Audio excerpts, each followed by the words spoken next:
We're starting a faceless YouTube channel business starting from scratch with the hopes of making 6 figures in 1 year. This video documents the first 3 weeks and 14 videos. If that's something that interests you, I'd appreciate it if you subscribe. Now you probably know what YouTube AdSense is. This is a basic diagram of how YouTube AdSense works. Now the main reason why I'm choosing this method is because anybody can do it and it's scalable. At some point, if I wanted to, I could hire out every aspect of this business and then go do something else if I wanted to. Secondly, this kind of business can be done part-time, and if you are a busy professional or you have a professional career where you maybe can't be showing your face on camera, or you have a family or you want to protect your personal identity, this is really the best way to do so without compromising your professional, family, or personal identity. Alright, so how do you make money? Fundamentally, you are a TV show producer. YouTube acts as the TV network. They're like the ABCs or the NBCs out there. The commercials act as the funding mechanism of your show. So what happens when you upload a video and you are monetized? The ad revenue that YouTube makes from all those ads you see when you watch YouTube videos, part of that revenue goes to YouTube and the other part goes to you. And your goal is to keep the attention of the viewer so that they watch through most of your videos so that you can get the ad revenue generated. Similarly, how when you watch regular TV in the olden days and you watch the commercials, that is how the TV network and TV shows made money. It's the same concept here, except you don't need to have a huge budget to produce and to create and to host your show. Now, one of the cool things about the YouTube Faces niche is that you can do it with a lot of money, with a little money, and with no money. And here's a little infographic on what I mean. Okay, now you have to think.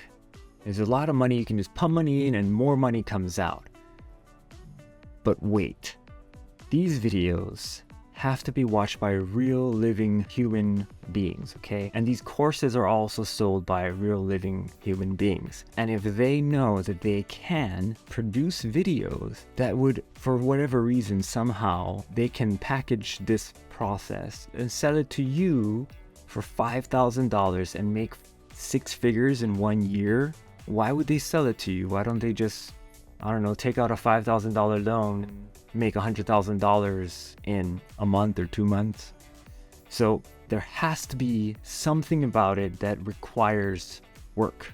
And that's what we're going to do, at least I hope to do, through the challenge portion of this series, as I've done many other YouTube channels, but I haven't done a faceless one yet. So we're going to buckle down and see if this actually works and see if it actually makes sense to do something like this. Basically, what I'm just trying to say is it's not as easy to create the faceless niche channels by just buying some program, paying somebody else to do it, and then riding off into the sunset. Alright, to sum it all up, this is what we need to do. We need to create faceless YouTube videos that captivates our audience on topics that viewers, real live, breathing, pulsating human beings are already watching on YouTube. And I need to remember, these videos will be making money while I do nothing after posting them. Just like the cast of Friends continues to receive royalty checks from people still watching the show, that's what I'm doing, but with my own show on YouTube. It needs to be worth watching.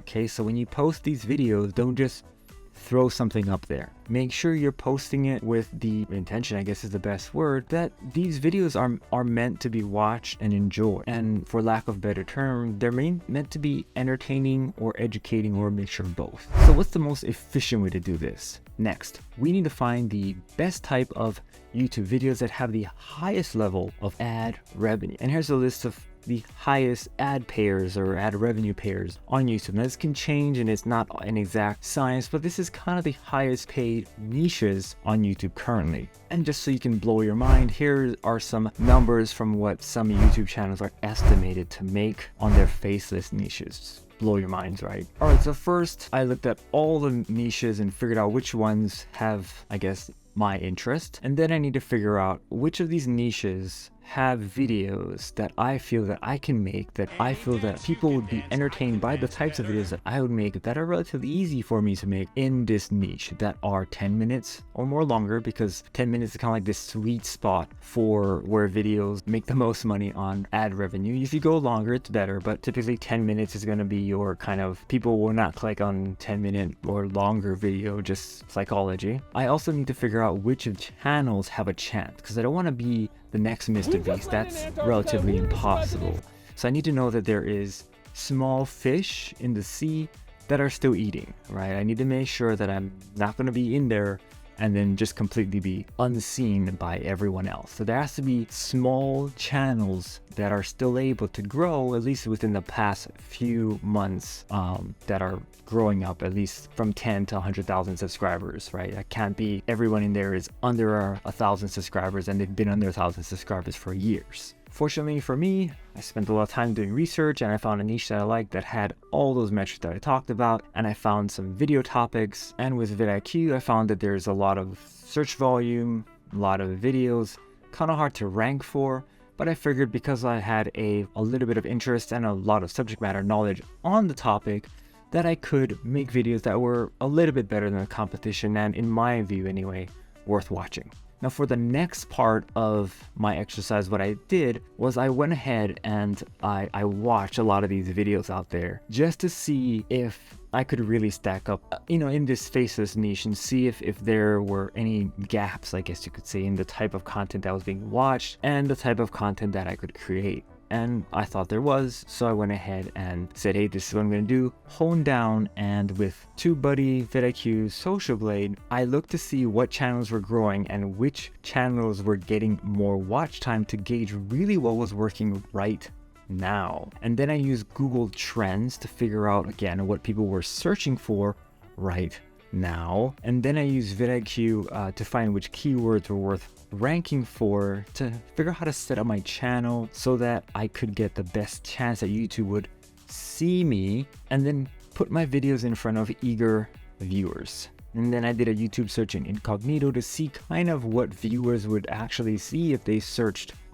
for my search topics, and see if there's any videos that were either old that came up as top ranking, or videos from channels with low subscribers, or a video that had low views, because that kind of tells me that, hey, there's either not a lot of content for you to push the viewers who are looking for this topic, or the videos that were being pushed potentially weren't that good. And so I would click on a few of them and see how they were. The intro wasn't too good, see if I could find a way that I thought would captivate the audience in a better way than the videos that were already created. Alright, so video editing. This is the part that really throws people off. And I'll be honest, I've been video editing since 2018-19, so I have some experience. And with video editing, you just really have to pick one and roll with it. I have been using Adobe Premiere Pro since 2018, not because I'm good or anything, just because I had Adobe Suite, because in my day job as a financial advisor and a insurance agency owner, I use PDF editor, and Premiere Pro came free, so I would use it. I had a brief stint with Camtasia, but because I have to keep Adobe Premiere because of my Adobe Suite subscription, I got rid of it in a year, and then I had to relearn or reacquaint myself with Premiere Pro, and that was a pain. So I would say stick with one, pick one, learn it, and just deal with it. I have a list of free software down below. Just make sure it doesn't have a watermark and it just is easy to navigate. Some of them have free trials. You just play around with them for a couple of days. The learning curve is very simple to understand. It probably is going to suck for the first few weeks. You're going to learn at an exponential pace because you've got all the basics down, and then it'll plateau, and as updates come, it'll go. And you'll learn slowly, but that'll be okay.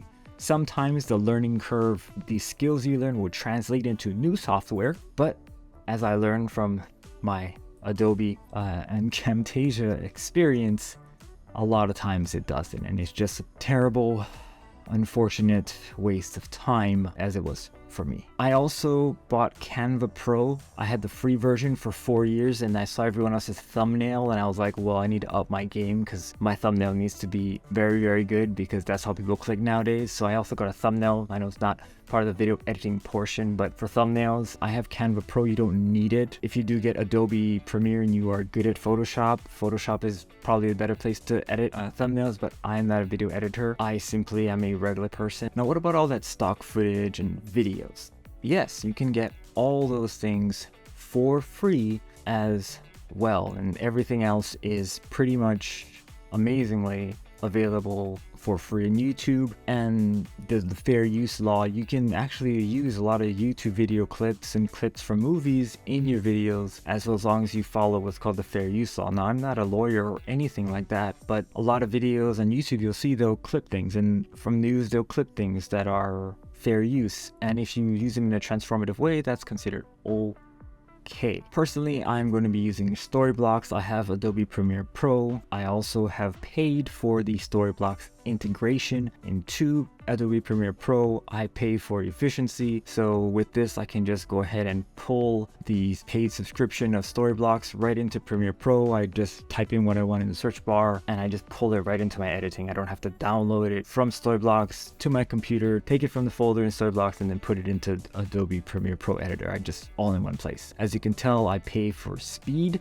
Now, of course, the question, can I use AI to do all of this? Yes, you could, but then you have to ask yourself, will a live, breathing, pulsating, heart beating human being watch the video that an AI would create? Now, Google does have a policy called like a spammy generated text and video policy, and I'll put it up here for you guys to see. But basically this says that if it is thought that the content that's generated meets these criteria, then it is considered spammy and they'll take it down or they'll demonetize it. So make sure it doesn't fit this bad criteria and you'll be okay. But remember, again, the main goal of my channel anyway is to do something like this, so I'm not going to be doing that. I'm not going to be using Pictory or Steve AI or any of these voiceover AI things. I've seen them, I've experimented with them. I think they're pretty cool, but I wouldn't use them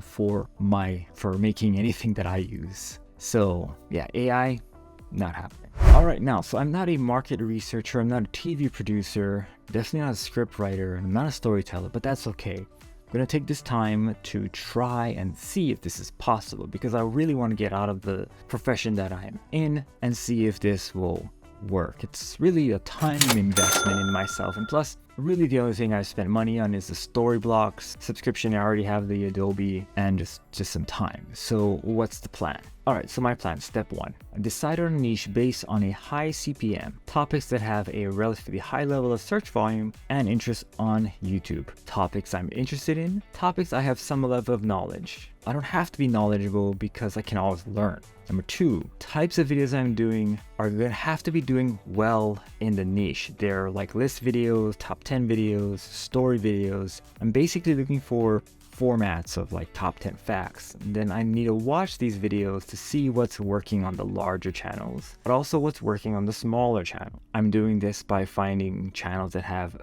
few videos that have a lot more views than subscribers. I have to remember that in order to have high ad revenue, these videos have to be at least 10 minutes long. Third, I'm going to use vidIQ to create a list of at least 500 video ideas because I need a bank of video topic ideas to create lots of these videos so that the YouTube algorithm knows what my channel's about. Number 4, I need to do research on what's currently trending in the niche that I picked in number 1. I can use YouTube and Google Trends or vidIQ. Number 5, I'm going to have to go to Google, set up a new account and create my channel. Set up art, use Canva to create a banner, the little icon thing on the side looks somewhat professional, and get the channel tag set up so that YouTube has, again, some idea of what my channel is gonna be. And number 6, I'm gonna have to make videos.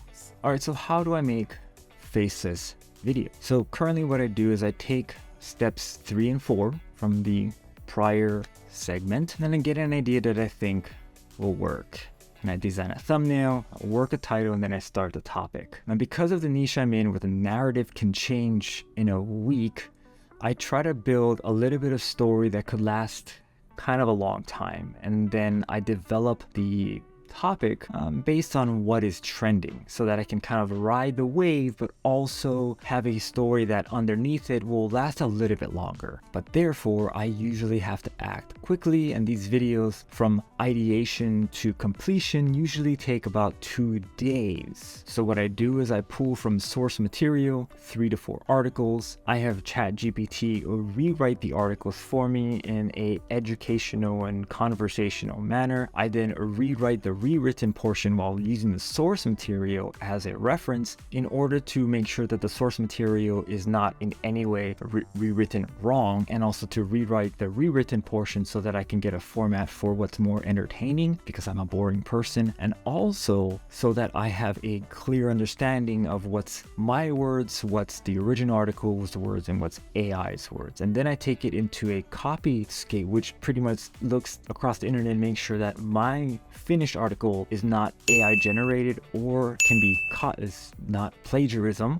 online. And that way that it can't be that says AI output, or Google can't say that it's plagiarism. Also, just a small disclaimer, I am a subject matter expert on the Faceless channel niche, so that kind of helps when it comes to assessing whether or not either of the material, the source material or ChatGPT, is making weird or, I guess, unfounded assumptions. With the 10-minute long script, I record my voice all over. I make sure I record sentence by sentence so that it is not too choppy, but also you don't hear my breaths. You probably hear a lot of breaths in this video because I'm recording it on camera with voice recording on the side, and I can't cut too many things apart. But when you're doing a Faceless channel, you can cut, retake as many times as possible, read the script, not have to worry about any of this stuff while speaking to the camera, so you can take as many takes as you want without worrying about looking at the lens. After I take my finished cut up perfect audio recording, I pump it through the Adobe Podcast Audio AI Cleaner Upper, put it back into the editing software, and then simply plug in all the nice B-roll. I put in some nice pre-made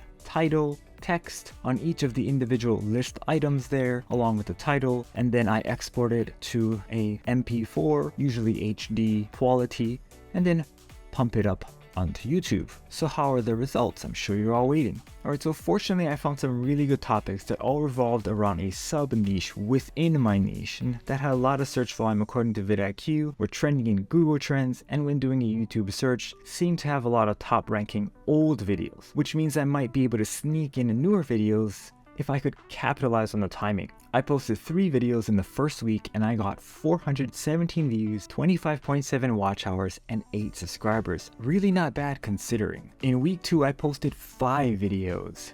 I got super lucky as the algorithm began showing my videos to people who like the type of content I was publishing, and my first and third videos, those green and blue lines, took off. I got 10,000 views, 802 watch hours, and 225 subscribers. So I doubled down on this type of content. As you can see, in week 3, I posted 6 videos, doubling down on the theme of the videos that blew up on my channel, keeping the keywords very similar to my initial research. Now you might be wondering, how on earth could I spend this much time on this challenge? Well, my job is very seasonal. All in all, I spent about 20 to 25 hours a week during these 4 weeks, because the first week was planning and the next 3 weeks were the video design. I do have one car, I have a family, so I take my wife to work and the kids to school every day. So it's not like I just sit at home and create videos all day, but it is something that I'm working toward in order to give my family and myself even more freedom and flexibility to do the things that we can enjoy, to have better experiences. Well, so here's the graph from the beginning until January 14th, the first 3 weeks. I hope to see you in the next video where we introduce shorts to the channel.